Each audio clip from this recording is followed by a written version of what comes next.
బ్లౌజ్కి front part అనేది చాలా చాలా ఇంపార్టెంట్. ఓకే, బ్యాక్ పార్ట్ కంటే మనకు ఫ్రంట్ పార్ట్లోనే ఎక్కువ పని ఉంటుంది. ఈ డాట్స్ అన్నీ కూడా ఫ్రంట్ పార్ట్లోనే బాగా రావాలి. ఓకే, అయితే ఈ డాట్ పాయింట్స్ కూడా చాలామంది షార్ప్గా రానివ్వరు. ఈ షార్ప్గా రావడం అనేది ఇంపార్టెంట్. ఇక్కడ చూడండి,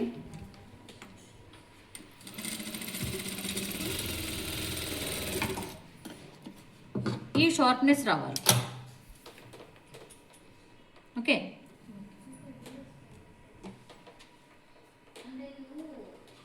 మీకు ముందే నేను మెజర్మెంట్ చెప్పాను కదా. ఈ మనకు హుక్స్ పట్టి సైడ్ ఉన్న డాట్ 5 ఇంచ్ వెడల్పుతో రావాలి. ఈ ఆర్మ్ హోల్ సైడ్ 3.5 ఇంచ్.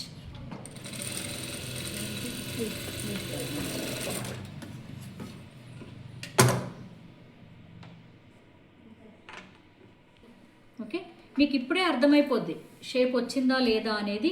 దీన్ని బట్టే అర్థమైపోద్ది. ఇక్కడే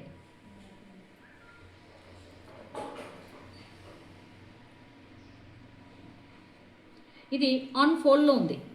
ఈ ఆన్ ఫోల్డ్లో ఒక లేయర్ మనము వేరే క్లాత్ ఇవ్వడం వల్ల ఇక్కడ ఎక్కువ స్టిఫ్నెస్ వస్తుంది. ఓకే, మిడిల్లో అయితే ఇక్కడ మనము ఇది ఆల్రెడీ ఫోల్డ్లోనే ఉంది. ఇక్కడ నేను ఇది జస్ట్ శాంపిలే కాబట్టి నేను ఇక్కడ ఇవ్వట్లేదు లోపల.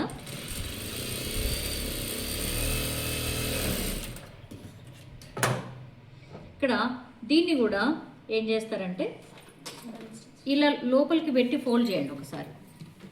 ఇది మనకు సీమ్లో అడ్డు రాదు, లేదంటే ఆ సీమ్కి అడ్డం పడుతూ ఉంటుంది. ఈ రెండింటిని జాయింట్ చేసే టైంలో కూడా దీన్ని ఎగ్జాక్ట్లీ ఇట్లా దీనిపైన పెట్టొద్దు. మీరు ఏమనుకుంటారు, ఇక్కడ సమానంగా పెడితే మనకు సమానంగా వస్తుంది అని అనుకుంటారు. కానీ ఇలా సమానం పెట్టడం వల్ల ఇలా కొంచెం లోపలికి జరిగి వస్తుంది ఇది. అందుకని ఏం చేయాలంటే ఈ పాయింట్ ఉంది కదా, ఈ పాయింట్ని ముందుకు జరిపి పెట్టాలి. ఓకే, ఇది చాలా ఇంపార్టెంట్ ఇక్కడ. లేదంటే ఈ ప్లేస్ తగ్గిపోతుంది. మనము బ్లౌజ్ని అక్యురేట్గా పర్ఫెక్ట్గా కట్ చేస్తాం.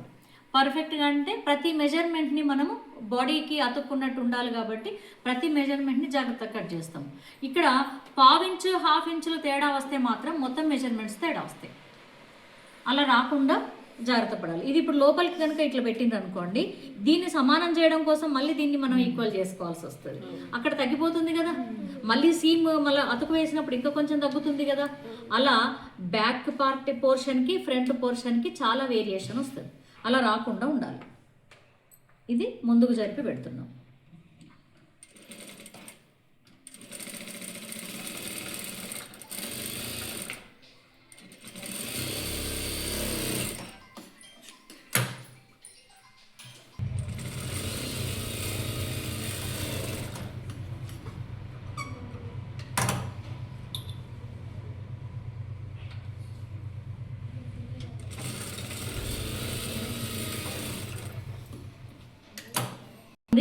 ఒక సీమ్ ఉంది. ఈ రెండింటిని కొన్నిసార్లు కొంతమంది అంటే ఇప్పుడు మీరు నేర్చుకునే స్టేజ్లో ఉన్నారు కాబట్టి ఇది కొంచెం ఎక్కువ తక్కువ చేయడం, ఈ కుట్టు కూడా ఒకటేమో కొంచెం ఎక్కువ పట్టుకోవడం అటువైపు, ఒకటి ఇటువైపు అయినప్పుడు ఇక్కడ ఎగుడు దిగుడు వస్తాయి, ఇక్కడ ఎక్కువ తక్కువలు అవుతాయి. దీన్ని కాకుండా చూసుకోవాలంటే రెండు పర్ఫెక్ట్గా వేసుకోవాలి, మార్కింగ్ కరెక్ట్గా పెట్టుకొని. అదర్వైజ్ ఒకవేళ జరిగినా దీన్ని ఇప్పుడే మనము ముందు నెక్కుతోని సరి చేసుకోవాలి. ఇక్కడ కాలేదు, ఎక్కువ తక్కువ ఇక్కడ కాలేదు, అయ్యే అవకాశం ఉందని చెప్తున్నా. మీరు ఏమైనా చేసినప్పుడు కొంచెం ఎక్కువ తక్కువ పట్టుకుంటే అప్పుడు అయ్యే అవకాశం ఉంది. కాబట్టి ఏం చేయాలంటే దీన్ని ముందే మనం ఇక్కడ షేప్ చేసుకోవాలి. ఇప్పుడు ఏం లేదు కాబట్టి నేను ఏం చేయట్లేదు. ఓకే, ఇప్పుడు మనకి ఏంటి పట్టి, ఉక్స్ పట్టి, కాజా పట్టి. ఎటువైపు ఉక్స్ పట్టి రావాలి, కొంచెం దీన్ని ముందుకు జరపండి. దీన్ని ఇట్లా లోపలికి ఫోల్డ్ చేసేయండి.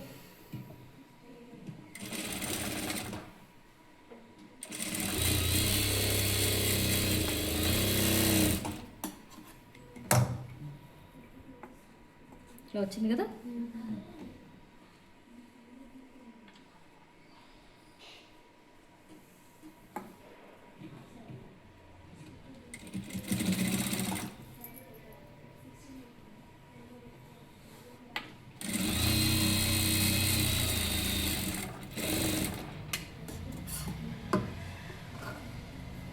మజాలు రావడం కోసం ఒక లైన్,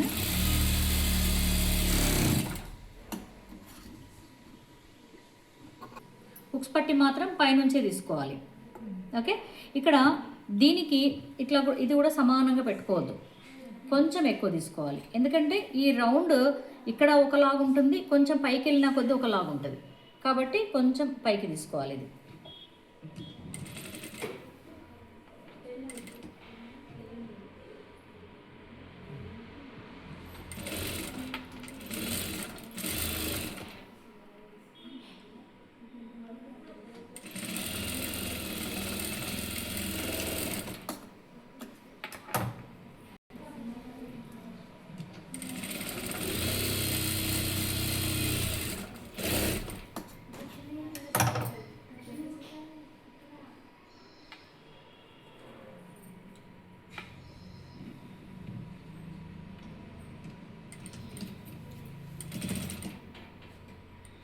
మీరు ఎప్పుడు టర్న్ తీసుకున్నా నీడిల్ అందులో పెట్టాకే టర్న్ తీసుకోవాలి.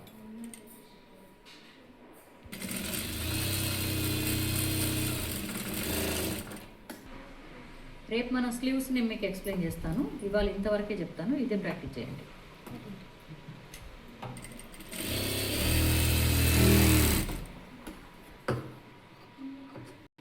చూసారా?